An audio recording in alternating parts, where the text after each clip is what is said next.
Bismillahirrahmanirrahim. Assalamualaikum warahmatullahi wabarakatuh. Alhamdulillah wassalatu wassalamu ala Rasulillah wa ala alihi wasahbihi ajmain. Amma ba'du. Pendengar dan pemirsa di mana saja Anda berada, alhamdulillah segala puji bagi Allah Subhanahu wa taala.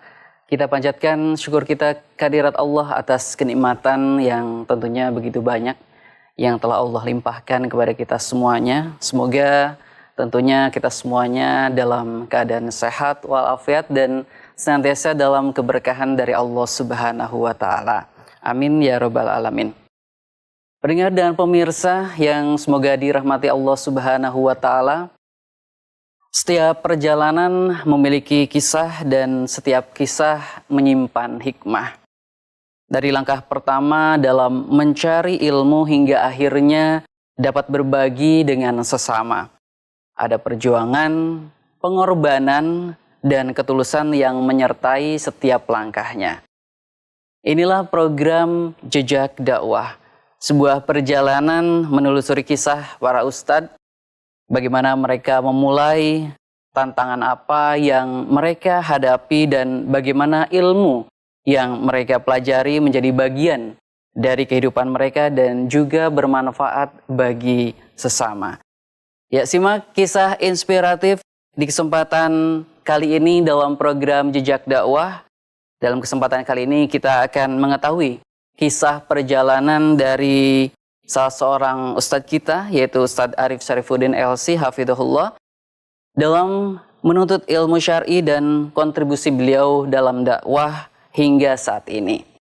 Ya, tentunya semoga bermanfaat bagi kita semuanya, dan alhamdulillah saat ini kita sudah bersama dengan Ustadz Arif dan kita akan sapa terlebih dulu. Assalamualaikum Ustadz. Waalaikumsalam warahmatullahi wabarakatuh. Masya Allah, gimana kabarnya Ustadz? Alhamdulillah sehat walafiat. Syukur Ustadz atas kehadirannya di program Jejak Dakwah, dan ini edisi kita yang keempat, dan tentunya kita akan atau ingin mengetahui Ustadz, ya Masya Allah, saya juga di sini sudah sekitar 11 tahunan Ustadz ya, dan Masya Allah juga sudah mengikuti berbagai macam kajian Ustadz ya, tapi belum mengetahui Ustadz, sosok Ustadz di balik dari perjuangan Ustadz ya, mungkin dari dulu menuntut ilmu sampai dengan sekarang, Masya Allah ya, Ustadz juga sudah lama ya di radio kita, menjadi salah satu narasumber kita ya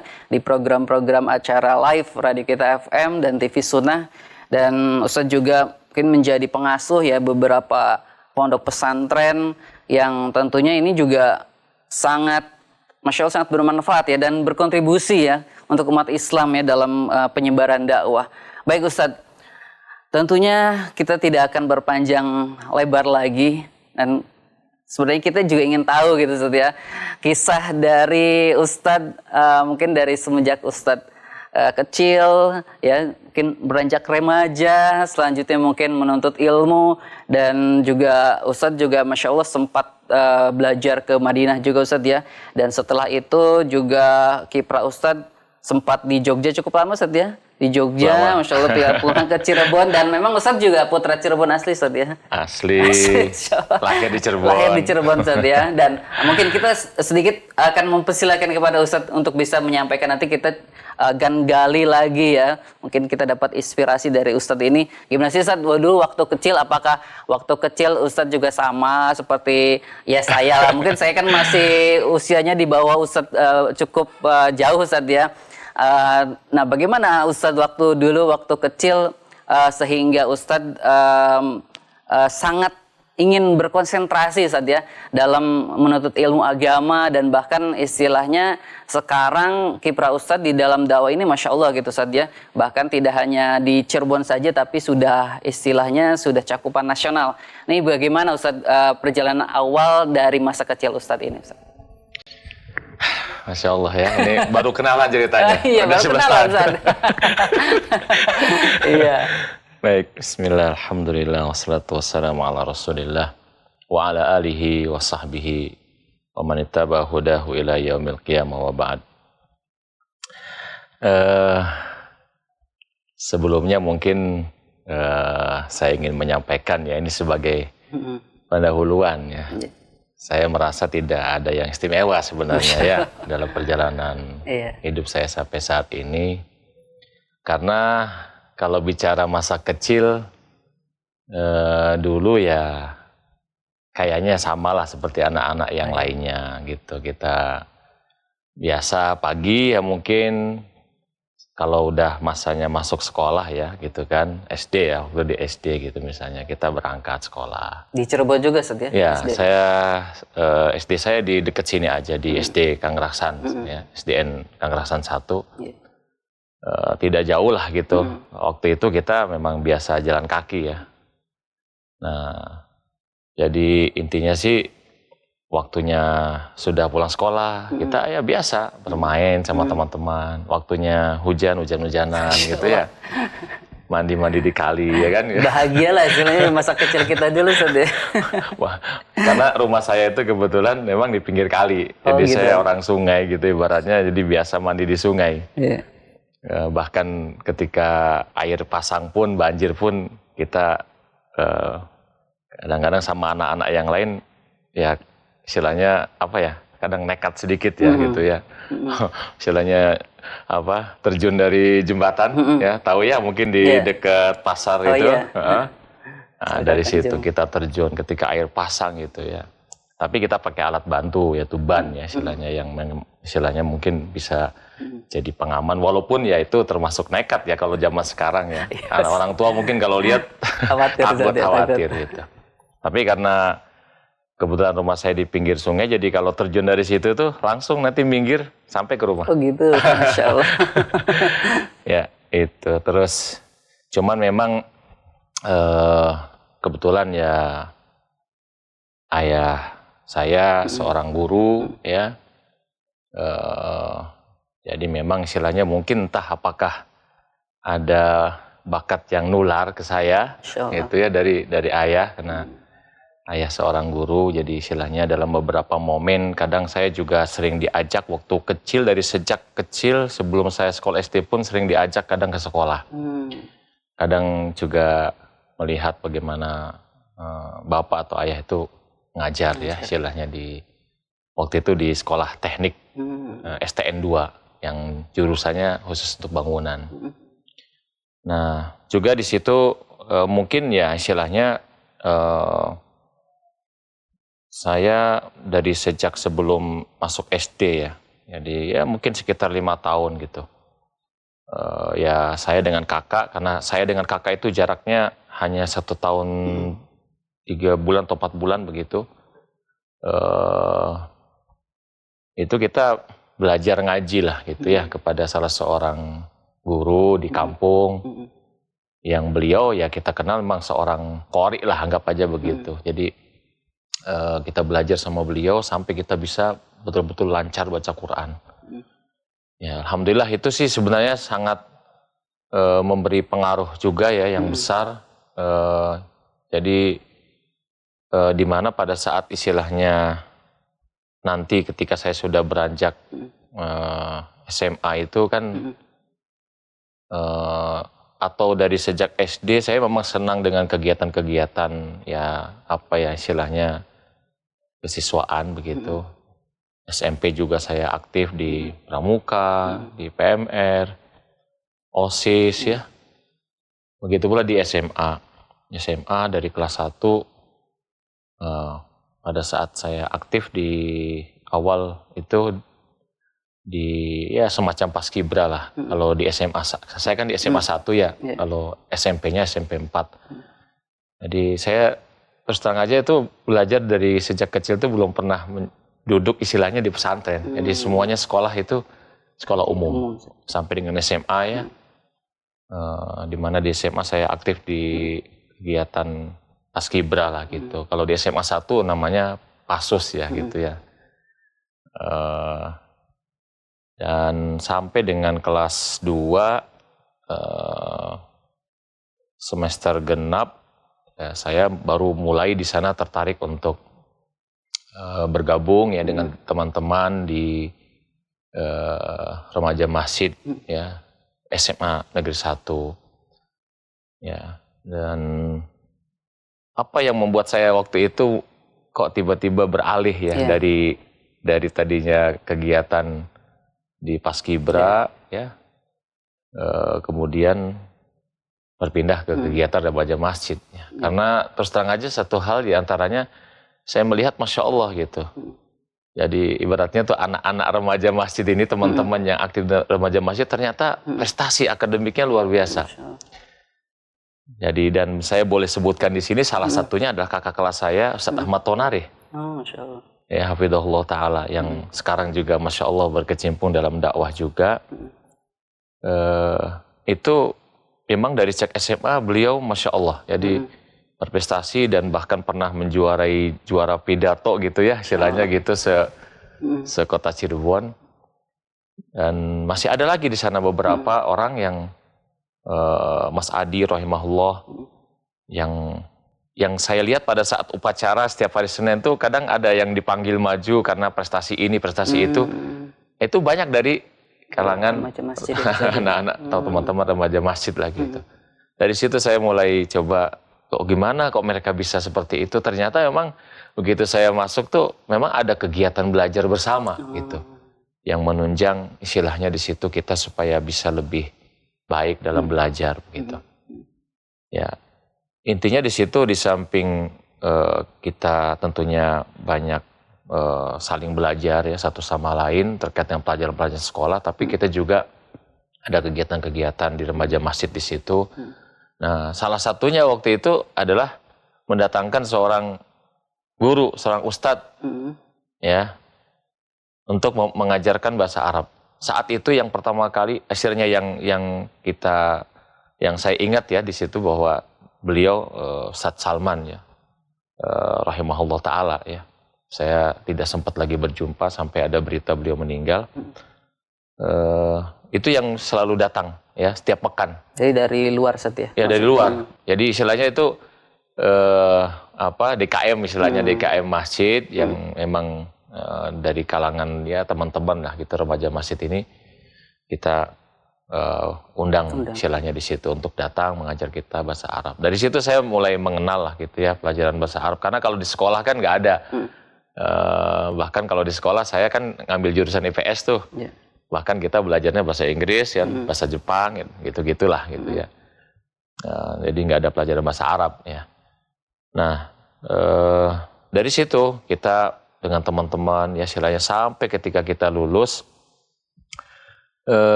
mulai kita ada mendengar istilahnya tentang sebuah pesantren gitu ya waktu itu. Yang kita dengar pertama kali waktu itu pesantren Al-Irsyad Tengaran di Salatiga. Sekitar tahun berapa itu? Jadi kita lulus kan tahun 92 ya.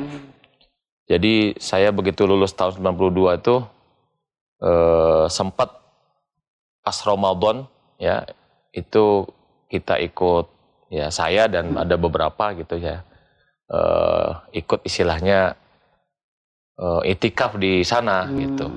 Itikaf di sana di masjid istilahnya pesantren Al-Irsyad Tengaran. Waktu itu ada Ustadz Yusuf Usman Baisa ya, ya, kemudian ada Ustadz Humaydi ya, hafidhahumullah, dan satu-satu yang lainnya lah gitu. Itu awal kali saya mengenal suasana pesantren gitu. Walaupun saya terlahir di kampung yang notabene banyak pesantren juga. Gitu. Cuman pesantren-pesantren rata-rata mahasiswa ya gitu, pesantren Kalong gitu. Saya belum pernah masuk ke dalam-dalam begitu. Jadi kalau suasana pesantren yang memang pesantren nyantri begitu, yang betul-betul dari tingkat istilahnya ya mungkin tingkat SMP, SMA begitu, atau dulu ada namanya muallimin ya begitu. Nah itu baru saya mengenal suasana pesantren saat itu tuh. Sampai ya akhirnya kemudian saya dan beberapa teman setelah lulus SMA itu kita ya ada yang melanjutkan istilahnya belajar begitu, kemana-kemana ya istilahnya, dan ada yang istilahnya di situ memang kemudian masing-masing melanjutkan untuk untuk menggali lagi bahasa Arab. Termasuk saya pribadi kan terus terang saja di situ saya begitu lulus SMA itu tidak langsung menyambung kuliah ya. Waktu itu saya dan beberapa teman ya memang punya keinginan. Kita sudah mengenal waktu itu mendengar yang namanya LIPIA, Lembaga Ilmu Pengetahuan Islam dan Arab di Jakarta. Kita pengen sekali kayaknya pengen belajar di sana gitu, menggali bahasa Arab lebih dalam lagi. Dan untuk mempersiapkan itu saya dan beberapa teman waktu itu belajar ya bahasa Arab semacam privat, tapi saya pribadi waktu itu sambil kerja gitu. Dan saya kerja waktu itu di Ghazali Agensi, saya sebutkan waktu masih di Pleret.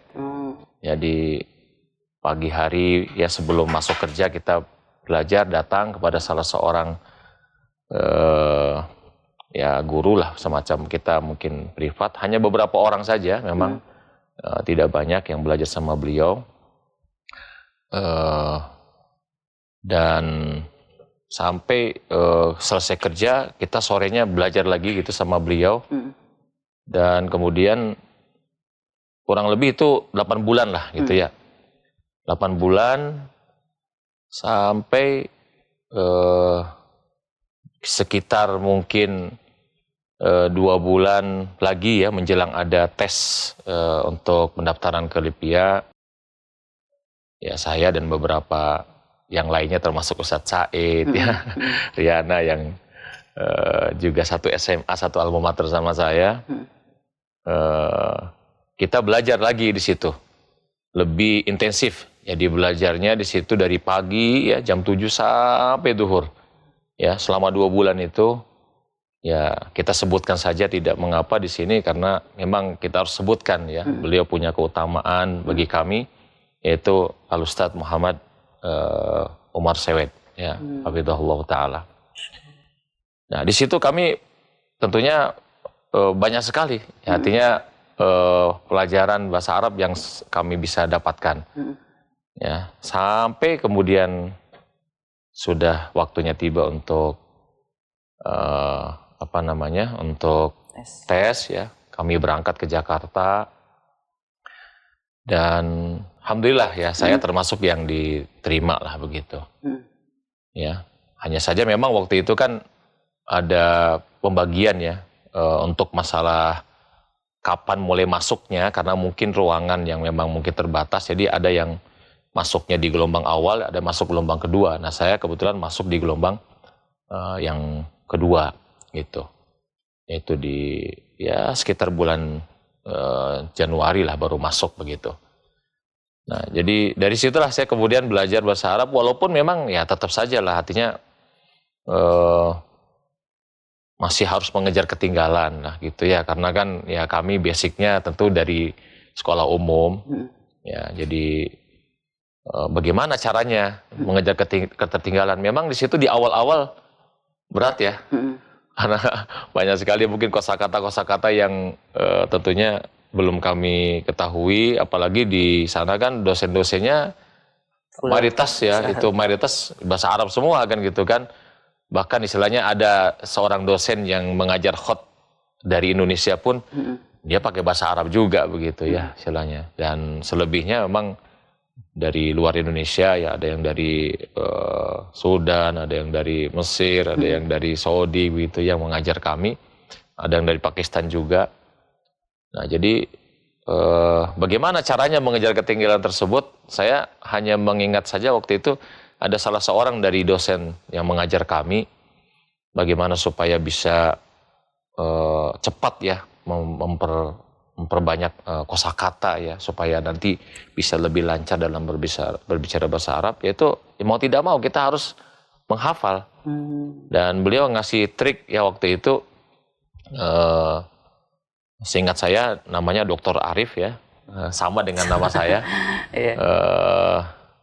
dari Mesir ya, beliau memberitahu triknya di situ. Jadi setiap hari kalian tulis ya, katanya begitu, minimal 5 ya kata lah gitu, 5 kata yang baru, lalu dimasukkan ke kantong ya dalam secari kertas begitu ya, 5 kata masukkan kantong. Jadi ketika saat-saat senggang ya kita baca gitu sampai kita hafal, nanti kita buang, kita ganti lagi ya dengan yang baru untuk besoknya. Jadi istilahnya seperti itu setiap hari. Ya kalau kita mampu lebih dari 5 kata ya silahkan ya begitu.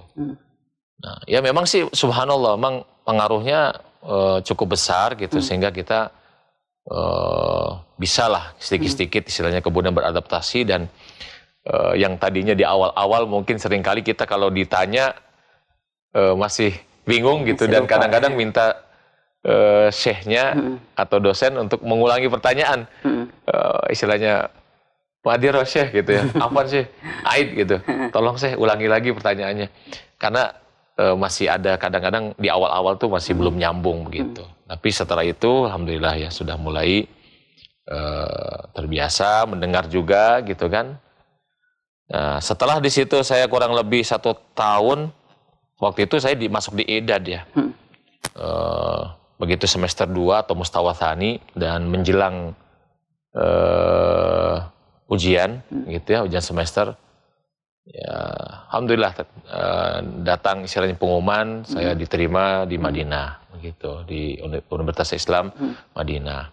Ya, saat itu kemudian ya intinya saya pun ya meninggalkan Libya, ya belum sempat memang ujian semester, saya sudah pamit ke beberapa dosen, pamit. Kebetulan waktu itu rektor sedang tidak ada di tempat, jadi saya menghadap ke wakil rektor dan saya pamit untuk meninggalkan Libya dan melanjutkan ke sana. Dan mereka masya Allah lah gitu ya, sambutannya luar biasa, memberikan motivasi, dan bahkan ada apa namanya, di antara mereka yang ya memberi motivasi yang mengatakan bahwa Al-Madinah khairul lakum katanya. Ya di Madinah itu walau bagaimanapun lebih baik buat kalian. Ya itu, jadi saya berangkat ya, dan itu tahun 94 ya. Istilahnya saya mulai belajar di IP itu tahun 94 awal Januari, dan berangkat istilahnya ke Madinah itu sekitar Agustus atau September, saya mungkin agak kurang ingat, di tahun yang sama gitu. Jadi memang waktu di Libya juga ikut seleksi juga ke Madinah gitu Ustaz. Jadi istilahnya saya tuh sambil memang waktu itu kan terus terang aja kan kita juga ada Ustadz juga yang memang sudah duduk belajar di sana, namanya Ustadz Ahmad Rofi'i, ya, Ustadz Ahmad Rofi'i, hafizahullah taala, dan beliau yang menjadi perantara lah gitu ya buat kita di sini yang pengen belajar ke sana. Dan sebenarnya saya udah mengikuti tes istilahnya 2 kali lah, gitu. Ibaratnya tuh bukan tes ya, istilahnya kayak ada wawancara ya, wawancara yang pertama waktu itu kan ketika ada dari utusan dari sana datang, qadarullah saya belum diterima. Yang diterima waktu itu Ustadz Muhammad Toharoh, ya. Jadi hafizullah beliau lebih duluan berangkat sebenarnya ya ke Madinahnya daripada saya. Nah terus ya intinya baru pada tahun berikutnya saya tidak diwawancara lagi ya pada tahun tersebut istilahnya, sambil saya daftar. Dan itu tahun 93 ya berarti ya gitu, tahun 93 tuh. Jadi saya bersamaan dengan saya daftar, ikut tes di Libya, saya juga diminta untuk menyerahkan berkas lagi waktu itu oleh Ustadz Ahmad Rofi'i untuk diulang lah gitu pendaftarannya di Jamiah Islamiyah. Dan ternyata ya itu kan memang waktu itu istilahnya daftar sekarang, setahun kemudian ibaratnya pengumuman datang gitu ya. Nah jadi itu, jadi setelah daftar kedua kalinya baru diterima. Dan sebenarnya di Libya juga sama sih sebenarnya.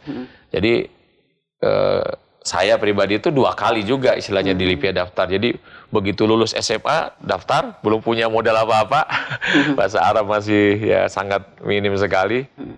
Nah itu terus ketika kita sudah tahu, wah gini tesnya modelnya kan, kita tadi tuh makanya kita belajar lagi ya istilahnya privat ini sana kemari begitu. Waktu itu privat yang pertama kali di daerah Pleret itu dengan Ustadz Aminuddin ya. Kita belajar Nahul Wadih waktu itu ya istilahnya dengan beberapa teman yang lain. Nah, jadi seperti itu. Dan intinya sampai di Madinah ya, saya pengen lanjut dulu untuk yang jurusan persiapan bahasanya, karena saya merasa belum baik betul lah gitu. Takutnya kalau langsung masuk ibaratnya perkuliahan yang S1 itu takut ini gitu kan. Karena basic saya dari umum jadi belum tahu banyak. Jadi saya coba daftar apa istilahnya, saya ketika dites di sana, di wawancara kita ya ada pertanyaan begitu, bagaimana ya kita pengen masuk ke IDAD lagi. Dan itu ada tes lagi di sananya. Dan ketika dites lagi itu, terus saya dimasukkan ke langsung semester 3. Ya, ibaratnya kan semester 2-nya di Libya belum selesai, langsung semester 3 ya. Tapi ya sudahlah, kita jalani aja. Itu. Kita jalani, kita ikuti sampai dengan selesai ya. Dan pada saat istilahnya selesai dari IDAD, ya kita udah persiapan mau masuk ke perkuliahan yang S1. Dan itu saya waktu itu pilih masuk ke Fakultas Hadis. Sebenarnya ya agak nekat juga gitu ya, karena banyak di antara teman-teman yang tidak mau gitu masuk ke situ karena terkenal sulit lah dan sebagainya gitu kan. Kita memilih sendiri Iya, milih sendiri ya. Kan itu kan ada ini juga, ada wawancara lagi ya istilahnya. Ada tes lagi, ada wawancara lagi untuk masuk ke S1. Begitu. Iya, Ustaz. Nah, ini mungkin yang jadi ini, Ustaz ya. Waktu sekolah dulu, Ustaz. Kan mungkin informasi seputar dakwah sunnah, Ustaz ya. Tidak seperti sekarang yang Masya Allah, Ustaz ya, ada di mana-mana gitu, Ustaz. Bahkan ada media, radio, televisi, dan juga mungkin di medsos, YouTube, segala macam itu Ustaz-Ustaz juga sudah istilahnya berkiprah di media, Ustaz ya. Nah, dulu waktu SMA, Ustaz, ketika Ustaz memutuskan bergabung ke remaja masjid itu, memang sistem pembelajaran mungkin yang pengarahan dari pembelajaran Islami ini memang sudah menjurus kepada dakwah sunnah, atau bagaimana perjalanan ini, Ustaz? Ya, sebenarnya terus terang aja waktu itu belum ya. Ketika saya melihatnya pada saat awal kali saya masuk ke remaja masjid di SMA Negeri 1 itu ya belum belum mulai ada lah gitu dakwah sunnah. Jadi ya masih kesana kemari lah gitu, belum ada arah yang jelas, dan bahkan mungkin lebih istilahnya ke arah yang kita boleh katakan semacam ada aktivis ya, ya istilahnya pergerakan gitu. Jadi karena melihat buku-buku bacaannya yang seperti itu di perpustakaan di masjid, ya tapi saya tetap baca-baca juga istilahnya, baca juga ya istilahnya. Jadi cuman hanya itu bertahan ya itu 1 tahun itu saja. Artinya sampai saya begitu mau menjelang lulus ya tahun 92 itu kan, menjelang lulus dari SMA itu sudah dengar gitu. Artinya ya itu melalui di antaranya Ustadz Ahmad Rofi ya begitu, yang memang beliau boleh dibilang ya putra sini juga gitu ya, aslinya kan Cirebon juga begitu. Jadi dari beliau ya istilahnya kita awalnya mendengar tentang masalah dakwah sunnah, dan kemudian dari beberapa juga ustadz yang lain, yang diantaranya itu Ustadz Ustadz Farid Anus ya, Hafidhullah Ta'ala, yang dan ada beberapa tentunya yang asal dari Cirebon yang memang dulu mengajar di Pondok Pesantren Al-Irsyad Tengaran ya. Jadi Ustadz Yusuf Usman Maisa, kemudian Ustadz Humaydi, termasuk Ustadz Muhammad Umar Sewed ya, Hafidhullah Ta'ala, itu dulu ngajar semua di sana, di sana. Itu asli Cirebon kan istilah mereka itu. Ya dari situ kita, makanya saya tadi sudah ceritakan bahwa setelah lulus SMA itu kita sempat ke sana ya, ikut ya walaupun kegiatan waktu itu etikaf, tapi ada kajian-kajiannya gitu kan, yang berfokus ya pada kajian kitab begitu. Nah dari situ ya tentunya ya apa ya, istilahnya saya memang beralih ya ketertarikannya itu mempelajari agama, ya mulai memang dari sejak begitu bergabung dengan Rismansa, ya namanya Rismansa Remaja Islam SMA Negeri 1. Ya Ustadz, Masya Allah ya, berarti ketertarikan itu memang datang dari diri kita sendiri Ustadz ya, dalam artian apakah juga ada support dari orang tua Ustadz, dalam artian udah mondok aja atau tadi belajar agama aja, atau memang ini murni dari diri sendiri Ustadz, dan terinspirasi tadi ada mungkin teman-teman dan juga bahkan ada Ustadz yang memang juga support seperti itu Ustadz ya? Iya, kalau dari orang tua sih sebenarnya nggak ada ya, karena kan ya itu kan bisa nampak lah dari sejak saya SD kan masuknya ke sekolah, ya pengennya sekolah negeri semua gitu kan, negeri gitu, artinya sekolah umum. Ya mungkin karena dulu keterbatasan juga ya, istilahnya dari sisi ekonomi orang tua kan, kalau mondok juga mungkin jauh, mungkin dia berpikirnya begitu. Jadi memang karena orang tua saya itu guru PNS, jadi memang tidak sampai ke sana pikirannya ya. Dan memang itu murni semua dari saya pribadi. Jadi tapi ya sempat memang pada saat istilahnya saya itu lulus SMA itu, saya kan sebenarnya udah ditawari juga dari pihak sekolah ya, waktu itu melalui guru apa namanya, dulu namanya guru BK, sekarang nama guru BK ya, dulu itu namanya BP ya, dulu namanya guru BP. Ditawari ini istilahnya ya, melihat mungkin dari sisi rata-rata nilai rapot begitu, saya ada tawaran untuk masuk ke Undip, istilahnya jalur prestasi kalau bahasa sekarang sih gitu, tadi tanpa ada tes begitu. Nah, saya tersodorkan ke orang tua, ternyata orang tua nggak mampu lah gitu, karena kan itu tetap ya mungkin nanti mikir bayarnya gimana, kuliahnya gitu kan. Jadi akhirnya saya pun berpikir gimana caranya mencari kuliah yang kira-kira tidak membebani orang tua gitu dari sisi biaya. Dan sebenarnya saya juga sempat dulu mencoba untuk mendaftar ke SETAN, ya walaupun setengah-setengah ya, tidak betul-betul istilahnya 100% gitu pengen daftar ke situ, tapi daftar ikut tes ya. Cuman terus terang aja setelah itu saya nggak berani lihat pengumumannya, hasilnya kayak apa gitu, karena merasa memang saya tidak menyiapkan dengan baik waktu itu. Jadi ibaratnya ya udah punya prediksi nggak akan diterima lah gitu. Nah dari situ saya coba itu tadi itu ya, karena sebenarnya saya sudah mulai muyul, kecenderungan saya kan sudah mulai ke bahasa Arab waktu itu ya, tertarik gitu, enak sekali kayaknya belajar bahasa Arab ini ya gitu kan. Itu jadi dari situ mulai istilahnya saya mencoba cari informasi dan sebagainya, dan dari teman-teman istilahnya dan dari beberapa ustadz ya, kita itu tahu mengenal tentang Lipia itu. Jadi saya pribadi tuh punya keinginan besar gimana caranya bisa masuk ke situ kan gitu.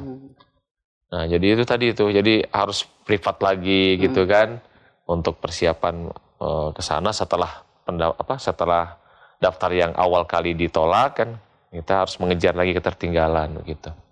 Tapi kita sudah punya bayangan, dan saya dengar waktu itu nanti tesnya ya kayak gitu-gitulah kurang lebih katanya gitu. Modelnya sama aja. Jadi kita udah punya bayangan lah gitu. Apalagi 2 bulan terakhir ketika kita belajar itu yang intensif, setiap hari itu 2 bulan tuh kita memang belajar dari kurikulumnya yang ada di sana gitu. Waktu itu kita menggunakan Al-Arabiyah Linasyi'in ya istilahnya. Ya terus begitu sampai kita ya dianggap sudah cukup lah gitu, merasa cukup, kita ya daftar lagi, dan alhamdulillah beberapa dari kita diterima. Memang tidak semuanya, karena waktu itu kan ada program pagi, ada program sore ya istilahnya. Yang program pagi itu intensif, istilahnya setiap hari belajar dari pagi sampai siang, sementara kalau yang sore itu belajarnya hanya 3 kali dalam sepekan. Nah teman-teman yang diterima sore itu rata-rata nggak mau ngambil karena ya mungkin tidak efisien, tidak efektif ya istilahnya. Lagi pula kehidupan Jakarta walaupun saat itu tergolong masih murah, tapi bagi kita ya udah tinggi lah gitu ya istilahnya penghidupan di sana. Seperti itu. Iya Ustaz, nah mungkin apa sih tantangan terbesar waktu Ustaz dulu belajar saja? Tadi ke Libya, tadi kan langsung keluar kota Ustadz ya. Terus juga Iya sih. baru mungkin menjalani 1 semester langsung, alhamdulillah Ustadz 2 semester ya. Iya, 2 semester tapi nggak genap ya. Iya, genap. Ustadz alhamdulillah langsung dapat panggilan ke UIM gitu Ustadz ya, Universitas Islam Madinah. Nah, untuk waktu zaman itu Ustadz ya, mungkin apa yang menjadi tantangan terbesar dari Ustadz ya? Mungkin zaman sekarang kan orang memang pada pengen sih Ustadz ya, kayak sekarang aja kan pengen ke luar negeri gitu Ustadz ya. Nah itu gimana Ustadz, dan dukungan orang tua juga mungkin melepas Ustadz langsung ke Madinah, Masya Allah seperti itu, bagaimana Ustadz? Ya memang sih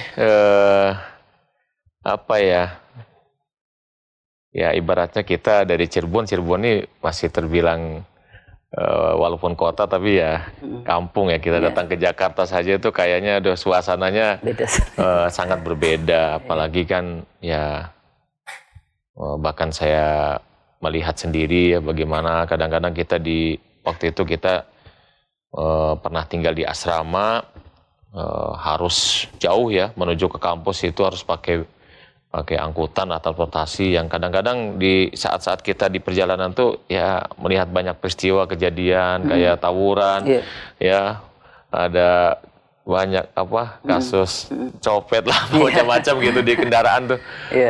Jadi terus sampai kita istilahnya ngontrak ya dengan bantuan ada seorang donatur melalui Ustadz Farid Anus, Hafidhullah Ta'ala, ya, seorang donatur yang istilahnya memberi ya untuk istilahnya kita tinggal di dekat asrama gitu, di dekat kampus. Jadi ada rumah yang kita kontrak, kita sewa untuk beberapa orang, waktu itu 6 orang, ya supaya bisa jalan kaki gitu ya istilahnya kita, dan tidak jauh lah, waktu itu kampus Lipia masih di Jalan Salemba ya, dan kita tinggal di Matraman yang bersebelahan lah, dekat dengan itu. Nah, jadi ya di antara tantangannya yaitu mungkin saya untuk adaptasi ya di lingkungan yang seperti itu tuh kayak gimana, dan saya pun di kampung di mana rumah kontrakan itu ya istilahnya memang kurang mendukung ya gitu bagi saya pribadi gitu kan, lingkungannya ya kayak gitulah gitu. Jadi ada merasa kurang seret juga gitu. Sampai-sampai saya itu tadi itu misalnya, terus tanya saya banyak berdoa, ya Allah gimana saya ya moga-moga aja bisa terima ke Madinah, saya bisa pindah gitu ya. Alhamdulillah akhirnya kan diterima, dan di antara halnya yang mungkin pada saat istilahnya kita berangkat ke Madinah ya mungkin ya orang tua juga tidak menyangka juga ya istilahnya kok bisa diterima gitu. Tapi di sana. Ya senang sih, gembira senang ya, kita syukuri. Orang tua juga ya ikut senang ya, bahkan waktu itu juga ikut mengantar juga lah ibaratnya kan, mengantar sampai ke bandara untuk melepas kepergian kita. Jadi intinya ya alhamdulillah lah, pada dasarnya sih. Cuman memang ketika saya pas begitu yang paling berat tuh pada saat tadi tuh saya pas memilih fakultas hadis ya. Kan ibaratnya kita nggak punya basic tentang ilmu-ilmu hadis ya. Ya itu tadi saya bilang ya agak nekat juga sebenarnya gitu. Jadi di tahun yang pertama itu luar biasa beratnya. Karena ya beberapa istilahnya mata kuliah yang mungkin asing ya, belum kita pernah belajar sebelumnya, kecuali mungkin yang mustolah aja yang kita udah pernah sedikit-sedikit belajar kan gitu ya waktu itu. Sebelum kita masuk ke Madinah itu kita sudah sempat belajar lah gitu, walaupun tidak tuntas. Ya, cuman ya pas sudah masuk ke S1 tuh kita langsung belajar pakai kurikulumnya kan udah istilahnya buku pedomannya itu ya sudah terbilang berat lah gitu. Nah, tapi ala kulli hal memang tahun yang pertama itu saya mengalami masa yang mungkin berat ya, karena harus adaptasi selain dengan mata kuliah yang beberapa diantaranya tentu yang cukup asing ya bagi kami. Jadi wajar saja kemudian memang hasilnya kurang memuaskan lah gitu pada saat tahun pertama ya. Tapi tahun kedua saya udah mulai beradaptasi terus sampai akhir. Nah, cuman memang istilahnya hal yang sebenarnya saat kami dulu ya, saya dan teman-teman kenapa pengen belajar ke Madinah itu sebenarnya bukan semata-mata pengen bisa belajar duduk di Jamiah Islamiyah. Dulu ya ustadz-ustadz yang mendorong kita untuk belajar di sana itu supaya kita bisa bermulazamah di Masjid Nabawi justru. Ya. Dengan beberapa masyayikh gitu kan, dan alhamdulillah kita pun akhirnya dikasih kesempatan duduk belajar ya. Dan saya kebetulan dan ada beberapa teman gitu kan yang memang terutama dari teman-teman yang di Fakultas Hadis ya, itu kita bermulazamahnya dengan Syekh Abdul Muhsin ya, Al-Abbad ya, hafizahullah taala ya. Cuman beliau sekarang udah sepuh dan beliau sudah memang ya pensiun lah ibaratnya gitu, enggak lagi itu. Adapun dari sisi pembelajaran akidah, kita bermulazamah dengan Syekh Abdul Razak ya bin Abdul Muhsin ya. Tapi itu awalnya dulu di masjid ayahnya ya gitu, di kampung beliau di sana, di dekat tempat tinggalnya Syekh Abdul Razak. Terus sempat juga beliau pindah ke masjid ya di kampus, memberikan pelajaran tentang akidah juga ya, dan sampai sekarang terus akhirnya beliau sekarang pindah ke Masjid Nabawi mengajar ya. Jadi itu di luar jam dari belajar jam di kampus ya. itu ya. Nah, karena kita belajar di sana di kampus itu dari mulai jam 7 itu sampai dengan jam 1 ya kita pulang gitu. Jadi adapun di Masjid Nabawi itu rata-rata majlis-majlis itu mulazamah itu pada maghrib ya mulainya. Ya memang sih ada juga ya sebagian kecil itu yang pada isya ada, tapi kebanyakan tuh pada maghrib. Nah, seperti itu. Iya, Ustaz. Ya ini tak terasa Ustaz ya, waktunya begitu cepat. Nah mungkin kita skip setelah Ustaz lulus itu di tahun berapa Ustaz lulus di UIM Ustaz? Lulusnya kita tahun 99. 99 ya. Nah itu gimana Ustaz ceritanya waktu itu pulang ke Indonesia, apakah langsung mengajar atau bagaimana Ustaz ceritanya Ustaz? Jadi memang tuh subhanallah ya, bahwa menjelang kelulusan kami itu saya tuh pas di kampus kita ada kedatangan tamu, ya kan. Nah, tamu tersebut adalah Al-Ustadz Abu Nida, ya, hafizahullah taala. Ya waktu itu beliau membujuk saya gitu, nemuin saya. Nah, katanya di Jogja tuh belum ada katanya gitu yang lulusan dari Madinah gitu. Memang bukan cuma saya waktu itu, dengan Ustadz Khalid Syamhudi ya, hafizahullah taala yang juga diajak untuk bergabung ke Jogja. Dan kebetulan memang beliau Ustadz Khalid Syamhudi hafizahullah taala ini ya ibaratnya tuh selalu berdua sama saya ketika selama di Madinah gitu. Dari sejak di I'dad ya istilahnya, atau di sana namanya Syu'batul Lughah, sampai dengan di kuliah di S1 itu ya bersama dengan beliau lah, dengan suka dukanya begitu. Dengan suka dukanya bersama beliau, sampai itu tadi begitu kita lulus juga sama-sama ke Jogja ya, karena beliau kan sebenarnya kelahiran Lampung tapi keturunan Banten ya sebenarnya gitu. Jadi tapi beliau karena istrinya orang Jawa ya, jadi ya itu. Jadi dan beliau juga udah dulunya kan sempat di UGM juga ya, jadi sudah kenal Jogja lebih dahulu daripada saya. Nah intinya tuh pada tahun 99 begitu pulang ke Indonesia, bulan Agustus saya langsung memang menuju ke Jogja gitu. Dan bergabung dengan beliau. Dan sebelumnya gitu ya, itu kan mohon maaf itu jauh ya sebelum lulus sebenarnya, itu sekitar tahun 96 itu saya udah ketemu dengan Ustadz Abu Nida ya, ketika beliau datang ke Madinah ya, sambil umroh gitu ya, itu udah menawarkan dari sejak tahun tersebut lah. Bahkan beliau pula yang menjadi perantara saya menikah dengan istri saya itu yang dulu yang udah meninggal ya rahimahullah. Jadi Jadi tahun 96 tuh saya sudah nikah, saat masih kuliah tuh. Ya, saat masih kuliah, dan ya dibantulah segala satunya oleh beliau, termasuk untuk nembungin ya calon bapak mertua waktu itu ya gitu kan, karena itu posisinya di Jawa Timur ya, daerahnya dekat dengan kampung halaman beliau gitu. Jadi makanya ya udah saya coba nuruti, walhamdulillah ya. Dan sampai ya itu tadi itu akhirnya begitu selesai lulus ya, karena saya kan udah kenal Jogja dari tahun 96 ya berarti ya.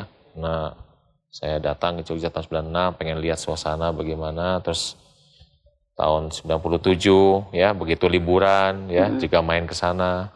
98 liburan main ke sana. Ya, sampai itu 99 lulus, ya itu mulai langsung bergabung ya dengan aktivitas yang ada di waktu itu Yayasan Majelis At-Thuras Al-Islami.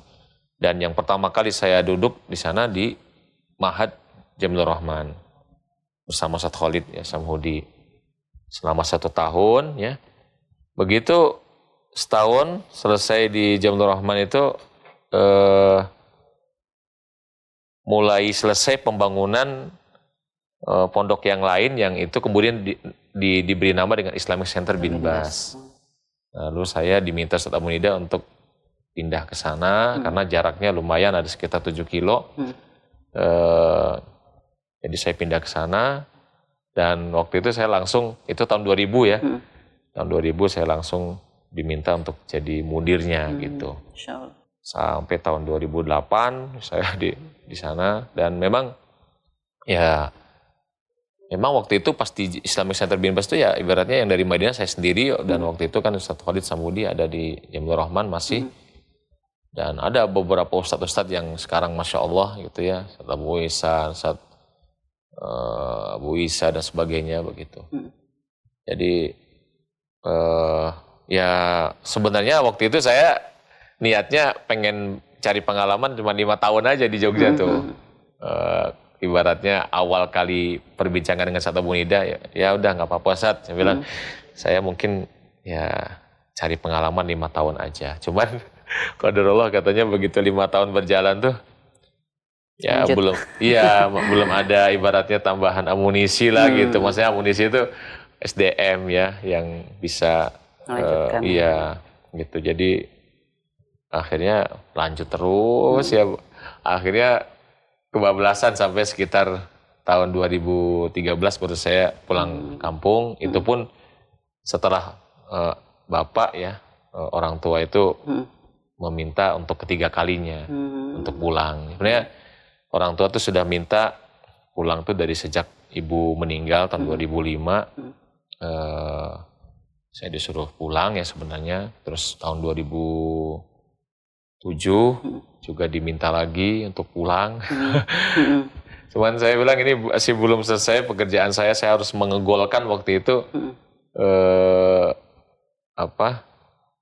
muadalah ya, istilahnya akreditasi ke Madinah untuk Islamic Center Bin Bas. Sampai tahun 2011 baru ya istilahnya, itu lama tuh prosesnya, ada hampir 6 tahun ya, baru goal istilahnya gitu untuk dapat akreditasi dari Jamiah Islamiyah atau Universitas Islam Madinah ya.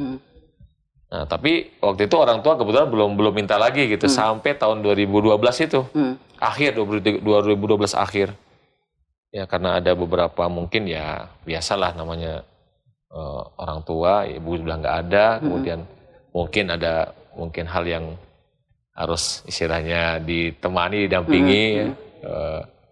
Maka saya akhirnya izin pamit kepada Ustadz Abu Nida untuk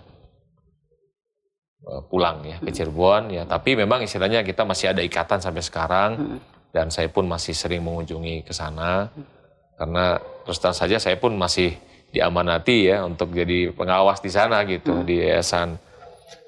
Jadi saya ada jadwal gitu, cuman ya itu semuanya melihat nanti kondisi. Kalau saya sehat ya, saya biasa jadwalnya dalam sebulan tuh 2 kali ke Jogja. Nah selama saya di Jogja itu memang ya banyak hal saya dapatkan dari Ustadz Abu Nida lah.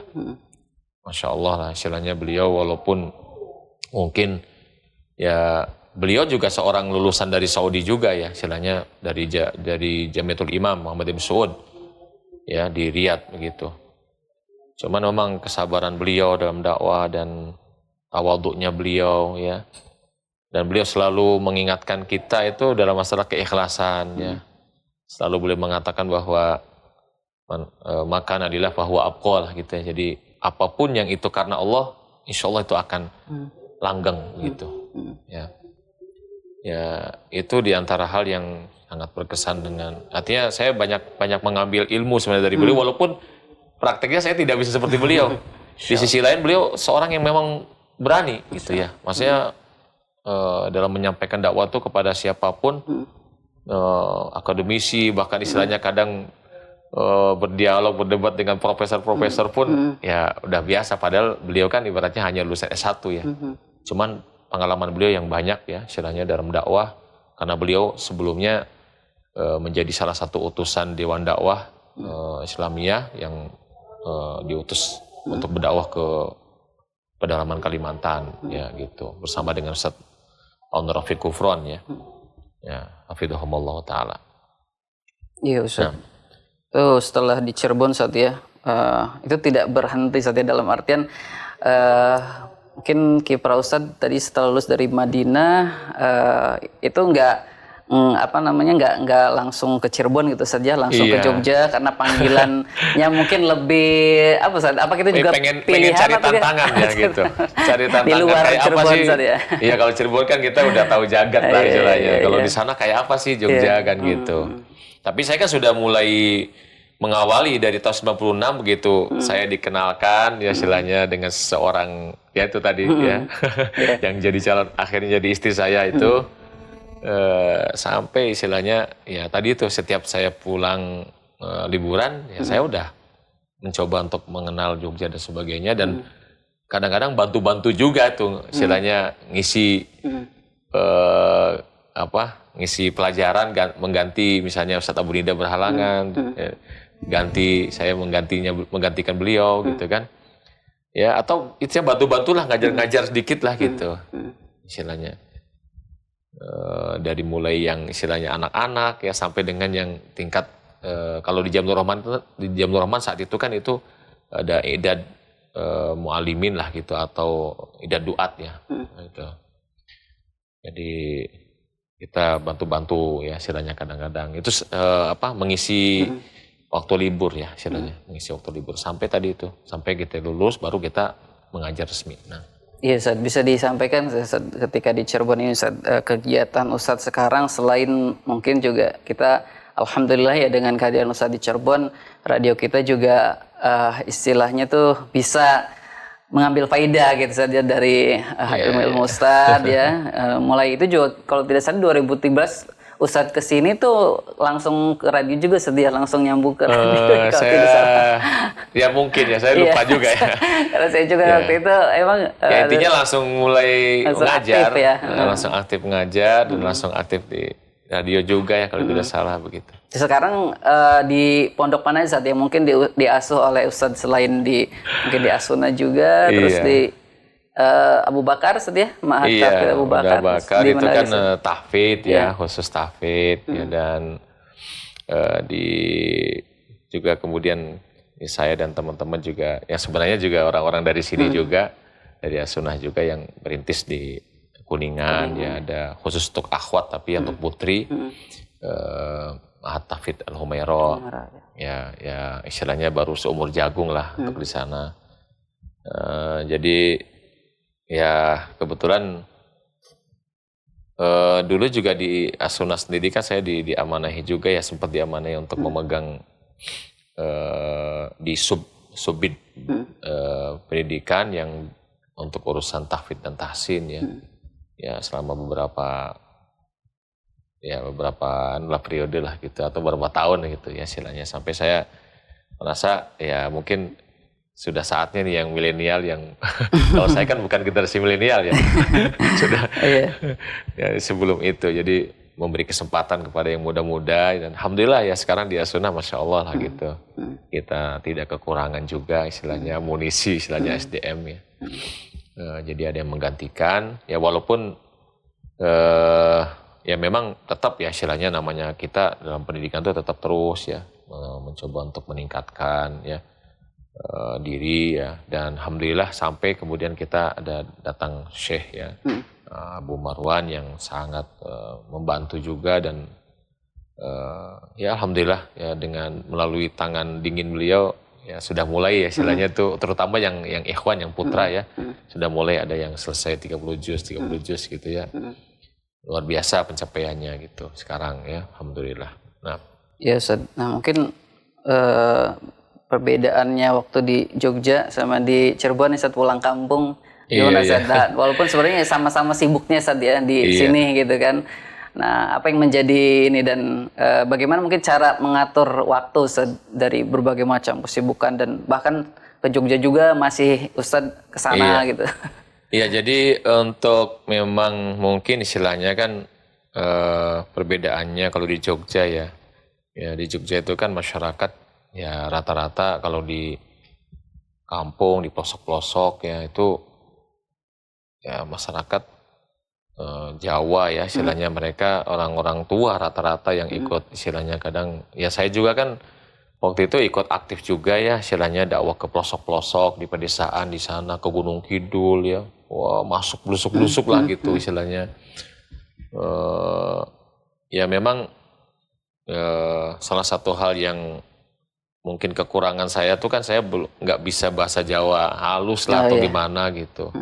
Kecuali kalau bahasa di pasar sih mungkin bisa lah dikit-dikit ya. Jadi tapi ya kita tetap jalan aja walaupun pakai bahasa Indonesia di sana, karena pada dasarnya mereka juga paham dan mengerti lah gitu ya. Cuman memang ya itu tadi bahwa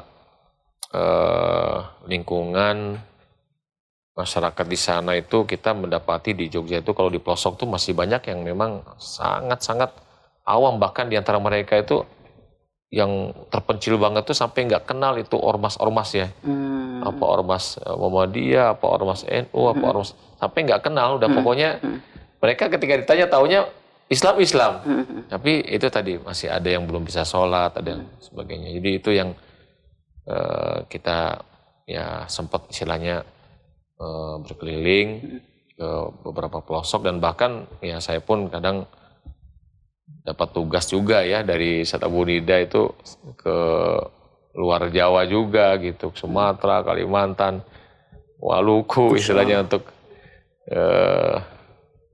ya itu sih istilahnya hanya momen-momen tertentu aja ya istilahnya, karena beberapa dari para ustadz itu memang kadang diutus untuk semacam ada safari dakwah gitu, untuk mengadakan daurah di satu tempat di mana di luar Jogja lah gitu ya istilahnya. Dan di saat-saat itu kita memanfaatkan ya kesempatan untuk menyebar juga ya gitu istilahnya. Ada satu titik di mana kita ini istilahnya yang tempat daurah, tapi kita juga memberikan kajian di mana begitu. Ya, kayak misalnya kita ke Banyuwangi gitu, misalnya contohnya kita rombongan ke sana ada daurah di Banyuwangi, tapi ya kemudian kan ada beberapa tempat yang minta diisi kajian, termasuk saya diminta oleh kakak kelas saya yang di Madinah ya untuk ke Bali waktu itu, karena beliau orang Banyuwangi tapi tinggal di Bali, untuk memberikan ya semacam kajian lah gitu di sana. Jadi seperti itu. Ya memang kalau pas kita dakwah di pelosok-pelosok ya ataupun di luar Jawa itu banyak hal lah istilahnya pelajaran yang kita bisa ambil juga, karena kan kita bisa mempelajari juga ya masyarakat istilahnya berbeda-beda lah begitu. Jadi saya kalau pernah saya istilahnya di Lampung itu saya dibawa ya oleh ustadz setempat ke kampung halamannya, asli gitu ya istilahnya, orang asli Lampung, bukan memang istilahnya apa ya, bukan trans ya gitu kan, sana kan ada masyarakat trans dari Jawa.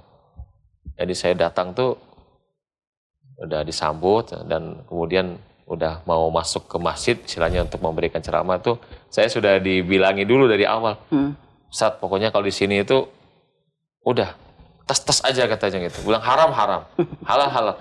Udah, nggak usah apa istilahnya, nggak usah ragu-ragu gitu. Jadi oh begini ternyata kalau di masyarakat. Kalau di Jawa kan mungkin nggak begitu ya istilahnya, harus ya berbeda metodenya gitu. Ya. Iya Ustaz, Masya Allah, sangat inspirasi dan motivasi perjalanan Ustadz. Sebenarnya banyak sekali yang ingin kami gali sedia dari perjalanan Ustadz. Bahkan kita banyak skip perjalanan Ustadz, bagaimana pengalaman Ustadz di Madinah. Padahal pengen tahu nih gimana pengalaman Ustadz waktu di Madinah. Tapi karena keterbatasan waktu kita ya, jadi mungkin kita tidak begitu banyak menggali pengalaman-pengalaman Ustadz waktu belajar gitu kan. Bahkan ini juga kita sekilas tadi mengetahui ya mungkin kegiatan Ustadz ya sampai sekarang ya, selain di Cirebon tadi Ustadz sudah cukup lumayan di Jogja seperti itu. Nah Ustadz, di akhir dari perjumpaan kita, apa sih Ustadz harapan Ustadz dari dakwah yang saat ini Ustadz jalankan ya, Ustadz lakukan hingga saat ini, dan pesan-pesan apa Ustadz yang ingin Ustadz sampaikan kepada kita semuanya, terutama generasi muda yang juga ingin menempuh di jalan dakwah ini Ustadz ya, sebagai penutup mungkin barangkali Ustadz. Iya, yang jelas di situ bahwa memang menempuh jalan dakwah ini bukan satu hal yang mudah ya. Tapi kita harus ingat bahwa yang ini juga menjadi salah satu motivasi ya istilahnya saya dan mungkin juga para dai yang lainnya, bahwa di balik beratnya dakwah itu kita ingin mengejar apa yang memang Allah Subhanahu wa taala sudah sebutkan, diantaranya ketika Allah mengatakan paman ahsanu qaulan mimman da'a ilallah. Jadi siapa di situ yang paling baik perkataannya selain dari orang yang menyeru kepada Allah, maksudnya menyeru manusia beribadah pada Allah. Di samping di situ banyak sekali ya hadis-hadis yang menyebutkan tentang keutamaan dalam dakwah. Ya, cuman ya itu yang harus diperhatikan, bahwa yang namanya jalan dakwah itu kan berarti mengikut jalannya Rasul SAW. Pasti di situ akan ada tantangan-tantangan yang akan dihadapi ya. Kita jangan berpikir bahwasanya orang-orang itu akan semuanya bisa menerima ya yang kita sampaikan. Pasti saja ada yang kontra, ada yang tidak setuju, ada yang mungkin membantah kita, ada yang mungkin ya bahkan istilahnya menyerang kita gitu ya istilahnya. Nah itu harus memang kita hadapi ya, harus memang siap ketika ingin terjun di dalam itu. Tapi terlepas dari itu, bahwa yang kontra dengan kita ini jangan menyurutkan juga dakwah kita. Justru itu menjadi tantangan tersendiri, dan kita tetap harus bersabar sebagaimana halnya para rasul ya. Bersabar sebagaimana halnya Allah pun mengatakan kepada Nabi SAW, fasbir ya kama sabar ulul azmi minar rusul kan gitu ya. Jadi sabar. Jadi dalam menjalani dakwah ini harus bersabar memang. Itu terutama ketika menghadapi orang-orang yang mungkin menentang ya, barangkali anggap aja begitu, yang kontra lah dengan istilahnya dakwah yang kita sampaikan, dan itu sudah sesuatu yang pasti lah gitu. Tapi prinsip yang paling penting dalam dakwah kita itu, ini juga harus dicamkan siapapun yang ingin berdakwah, hal yang paling utama adalah tadi itu, mengikuti dakwah para rasul itu adalah mendakwahkan manusia untuk mentauhidkan Allah Subhanahu wa taala. Jadi dakwah kepada tauhid ini menjadi yang paling utama gitu.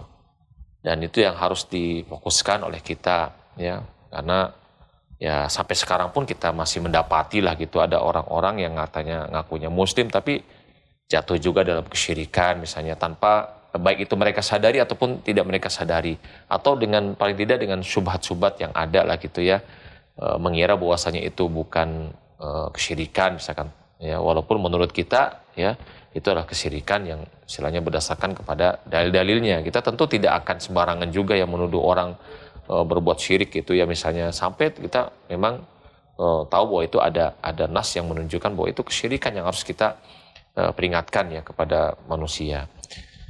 Nah, kemudian ya itu tadi, bahwa sesuai yang Allah Subhanahu wa taala telah pesankan ya kepada siapapun yang berdakwah, ud'u ila sabili rabbika bil hikmah wal mau'izatil hasanah.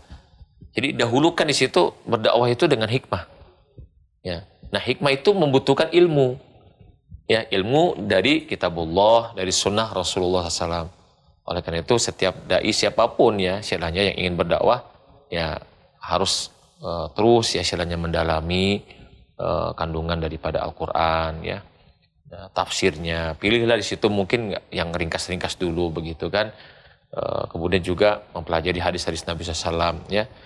Seperti itu. Jadi karena itu yang menjadi modal utama tuh untuk berdakwah kan. Berdakwah itu perlu hujah, ya perlu basirah, perlu ilmu, dan ilmunya itu datangnya dari Al-Quran dan dari Sunnah. Ya tentu kita tidak mengenyampingkan tentunya penjelasan para ulama kan dalam tafsiran mereka terhadap Al-Quran ataupun penjelasan mereka terhadap hadis-hadis Nabi SAW. Kita tetap baca ya istilahnya penjelasan mereka untuk bisa menjadi pedoman buat kita ya pada saat menyampaikan. Jadi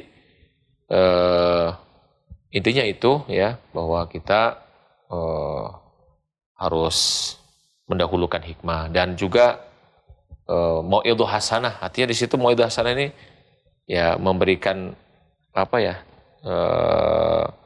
Apakah itu peringatan istilahnya berupa ancaman ataukah di situ ini berupa tarhib dan targhib ya. Jadi ataukah di situ memberi motivasi dengan menyampaikan tentang keutamaan dari amal ini amal itu. Jadi nah itu harus memang kita melihat kondisi juga ya istilahnya masyarakat yang akan kita sampaikan atau bahasa sekarang kita harus melihat audien kita itu kayak apa. Jadi beda ketika kita dakwah misalkan di lingkungan kampus ya, di mahasiswa dengan ketika kita pergi ke pelosok kampung. Bahasa yang harus kita pilih harus yang ya bisa dipahami gitu kan oleh mereka. Gitu. Jadi kalau di kampung jangan pakai bahasa kampus ibaratnya kan gitu. Kalau di kampus pakai bahasa kampus gak ada masalah gitu ya istilahnya.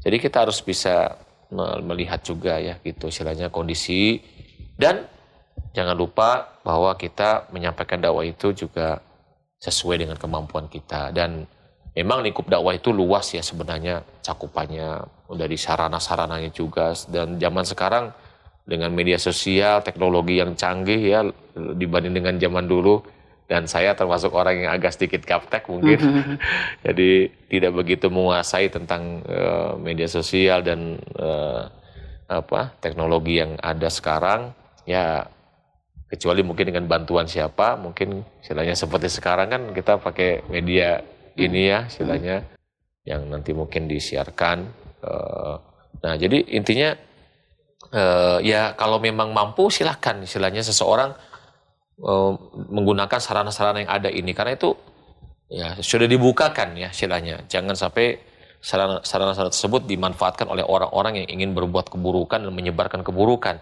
jadi kita juga harus yang mampu di situ ya terjun di situ ya istilahnya atau paling tidak minimal membantu para ustadz gitu ya untuk bisa memanfaatkan media-media yang ada saat ini gitu untuk menyebarkan dakwah mereka. Seperti itu barangkali dan tidak lupa ya tentunya kita juga harus nantiasa mendoakan diri kita agar tetap teguh ya istiqomah di atas jalan dakwah dan mendoakan siapapun orang-orang yang kita dakwahi agar mereka diberi hidayah oleh Allah Subhanahu wa taala. Itu yang mungkin akan bisa membantu kesuksesan dalam dakwah kita. Nah, Masyaallah, jazakallahu khairan Ustaz atas perjalanan yang insya Allah memberikan inspirasi sedia dan memotivasi kita juga dan terkait dengan pesan-pesan Ustadz juga ya tadi di akhir yang tentunya itu juga sangat bermanfaat bagi kami semuanya. Demikian pendengar dan pemirsa di mana saja Anda berada, program Jejak Dakwah kita dalam episode kali ini yaitu kita telah menyimak perjalanan Ustadz Arif Sarifuddin LC hafizahullahu ta'ala. Ya dan tentunya semoga bermanfaat bagi kita semuanya. Kita tutup ya perjalanan program Jejak Dakwah kali ini. Tentunya semoga perjalanan yang telah dibagikan oleh Ustadz tadi menjadi inspirasi ya bagi kita semuanya untuk terus belajar dan tentunya istiqomah ya berbuat baik sesuai dengan kemampuan kita. Terima kasih telah menyimak program Jejak Dakwah kali ini. Sampai jumpa di episode berikutnya dengan kisah perjalanan ilmu dan dakwah lainnya. Subhanakallahumma bihamdika asyhadu an la ilaha illa anta astaghfiruka wa atubu ilaik. Wassalamualaikum warahmatullahi wabarakatuh.